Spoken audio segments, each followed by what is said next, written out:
Well, hi folks. In my last video, I invited you to give feedback and said I would respond to that. And well, you certainly made a lot of comments, nearly 300 of them, including one where someone accused me of being a lying snake. However, there was a twist to that comment, and we'll come back to that in a moment. But first, let's just deal with some of the comments that were pretty typical of the feedback I get when I'm presenting evidence on this issue of sovereignty and the treaty. So remember, these comments were about my previous video, and in that video I presented a letter that had been signed by 11 chiefs of the Kaipara. It was sent to their local paper in 1863, and it was reassuring their local Pākehā neighbours that they didn't need to be concerned about any conflict, and that these chiefs recognised the sovereignty of the Crown as something which had been established in the treaty. So it's a beautiful letter, actually, and if you want to find out more about it, go and watch that previous video, or it's fully documented in my book, One Sun in the Sky, which has a whole lot of other historical evidence on this issue of sovereignty and the treaty, so you can get a copy of that. But let's get down to business. Let's look at some of these comments. The first one here is from Daphne. And Daphne says, you need to realise that those chiefs are from the Kaipara. Not all chiefs shared the same opinion. For example, Northland Ngāpuhi chiefs stated Pākehā govern their own, not all. Thanks, Daphne. Actually, your comment's quite common, as it were. Whenever I present evidence like this, people say, hey, that may be well true for those chiefs, but it's not representative of Māori as a whole. And I suppose if it was just a one-off thing that I was presenting, that would be a fair comment to make. But the problem is this: it's not a one-off. It's just one example of a whole bunch of historical evidence from the 1800s where chiefs make very clear statements affirming their understanding of the treaty as establishing sovereignty of the Crown over all New Zealanders. And that actually includes some of those Ngāpuhi chiefs that you mentioned. If you go back and look at, I did a video on a hui held in Waimati in 1844, where 20 chiefs gathered and met with Governor Fitzroy. And from their comments, it's very clear that they understood the governor's authority to be over them, as well as all the rest of New Zealanders. Now, I know that's not the view that's not the modern view of the treaty, which you mentioned, where people think that the governor was only to have authority over the settlers. But actually, there's very little historical evidence for the modern view. Instead, there's a whole bunch of evidence, like this letter from the Kaipara Chiefs, like the transcript from that Waimati hui, where people, where the chiefs, tribal leaders very clearly indicate that they understand the sovereignty of the Crown as being over all New Zealanders. Anyway, let's go on to the next comment that we've got here. This is from Kingi Te Aotearoa. And Kingi writes, who wrote the letter? Māori? I must say the English grammar is outstanding. Very evident that whoever wrote this letter had a good command of spoken and written English, which is obvious because of the words used. Kingi, well, yes, the records show that the chiefs gathered at the Otamatia Marae, and they had local missionary William Githos help them put the letter together. But they drafted it, they signed it, and they sent it to the local paper. So it's their views. Now, Kingi then goes on and he says, the rangatiratanga of Kaipara do not reflect the views of all iwi. Nothing but Pākehā bollocks, just like their narrative of the treaty. Well, as I said with Daphne's comment, maybe it's not representative, but there's an awful lot of statements from the 1800s from chiefs expressing very similar views. You might be surprised. Get a copy of my book and read it all. You might well be very surprised. Anyway, here's another comment, similar I suppose. This is from Peter. Peter says, there's a few things to say about this. How does a news clipping prove that these are the words of local chiefs or tribes? And how does it prove it's the collective of the tribe? Well, Peter, it's not a news clipping. It's a letter to the editor, and they all signed it. And if it wasn't their views, I suppose they could have sent another letter to the editor denying it, but they didn't. Anyway, let's go on. But let's say out of goodwill that this is the declaration of the iwi of that region. It doesn't mean they understood the terms of what that meant in its entirety, and potentially their goodwill was taken advantage of.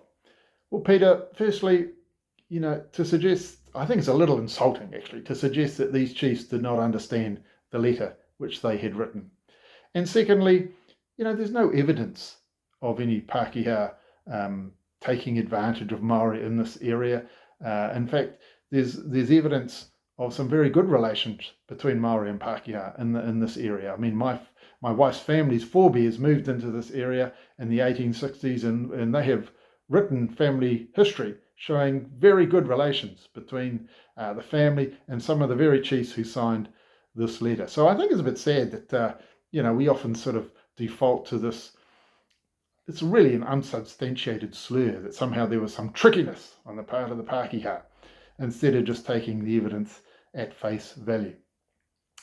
Anyway, I suppose, this is another common one that I get. It's the essence of it is that something is lost in translation. Something, either because of Pākehā trickiness or just misunderstanding, something got lost in translation. And, I suppose if it was just, again, a one-off document and you had some evidence, not just an assertion, that the translation was wrong, well, that might be reasonable.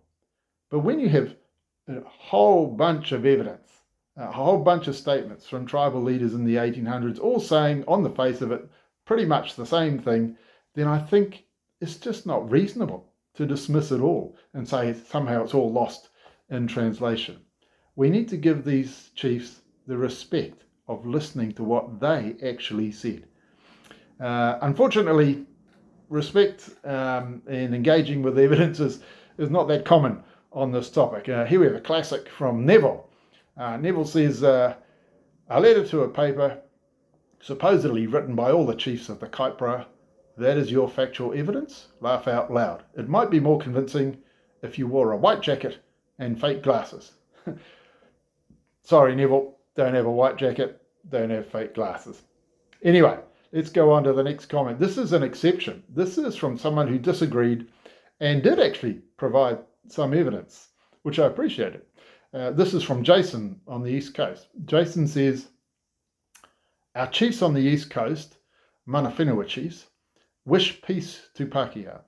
They made it clear to Magistrate Wardell in 1861 the Queen's authority was only over Pākehā on land sold to the Queen. And then he goes on a little bit. So this is interesting. And so I asked Jason, could he provide a reference for this report? And he did.